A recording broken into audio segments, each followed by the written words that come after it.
The king seemed nervous. Without some help from us, there soon might not be an England to be king of. Good luck. They didn't want me as their king. I didn't know they voted for that in England. If there's a war, America could be persuaded to help. This settles the fate for all coming time. Not only of the millions now in bondage, but of unborn millions to come. Shall we stop this bleeding? It was great. Oh, have you seen those movies? Yeah, I've only seen Lincoln, but boy, it was great. And those are scenes from two films that are currently in the theaters, each based on the lives of very well-known U.S. presidents, Abraham Lincoln and Franklin D. Roosevelt.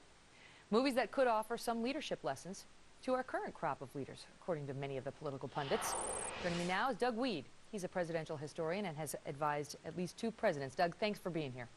Thanks for having me, Megyn. So there's an interesting piece posted on National Review Online today that talks about, those 2 films and what incredible leaders both of those presidents were. Very different in their style and their politics, but incredible leaders and how they got us through 2 of the darkest periods in American history.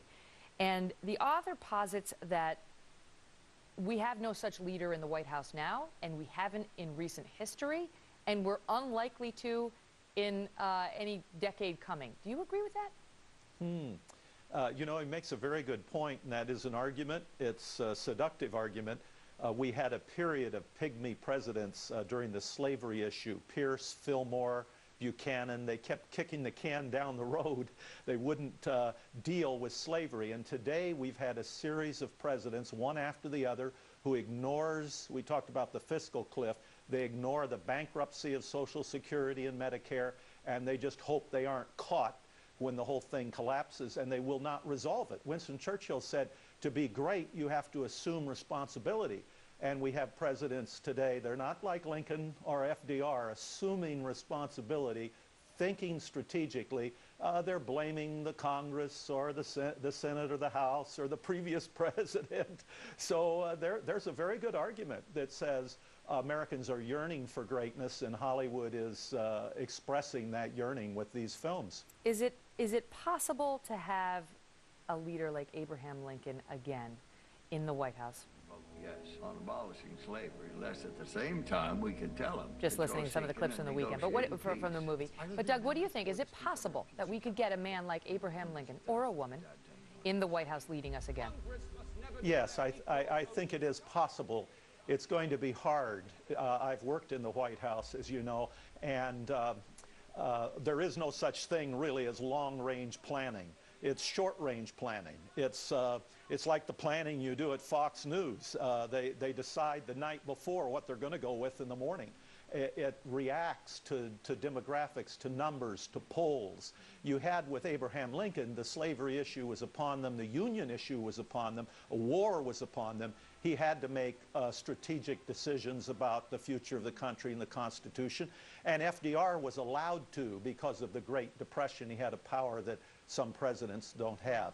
But it's reflecting a little bit of the weakness we have, not only of the people who become president, the process that produces the presidents. Well, that's the thing, is are we weeding out the most desirable leaders by the process that we put them through now? I mean, you know, you think about what sane person, with all due respect to our leaders and those who run for the White House, what truly sane person would want the job, would want to put themselves and their family through what Barack Obama and Mitt Romney went through this last time with the press and the way we are, and on their every move and every bad thing they've ever done, you know, even when they're teenagers, winds up on the front page of the Washington Post, at least in Mitt Romney's case.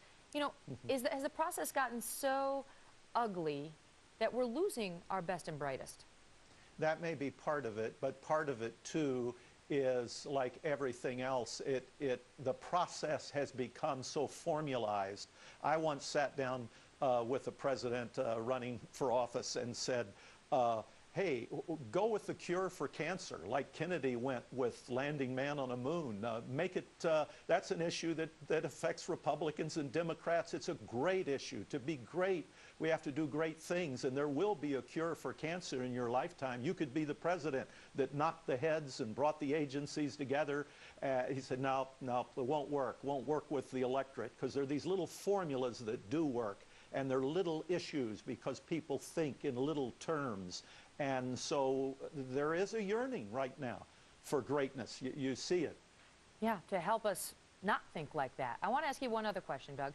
To what extent do we idealize these leaders because they were the right men for the right times? I mean, you know, Lincoln was president during the most tumultuous time in this country's history, and FDR during the Great Depression. I mean, do those great crises produce great leaders? Would we need one of those to produce a great leader now?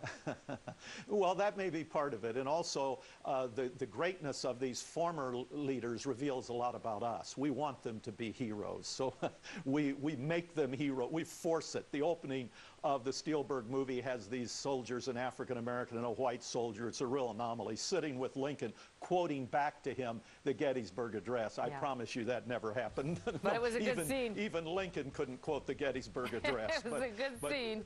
Doug, thank you so much for being here. Thank you, Megyn. All right, see you soon. Coming up, we'll show you this.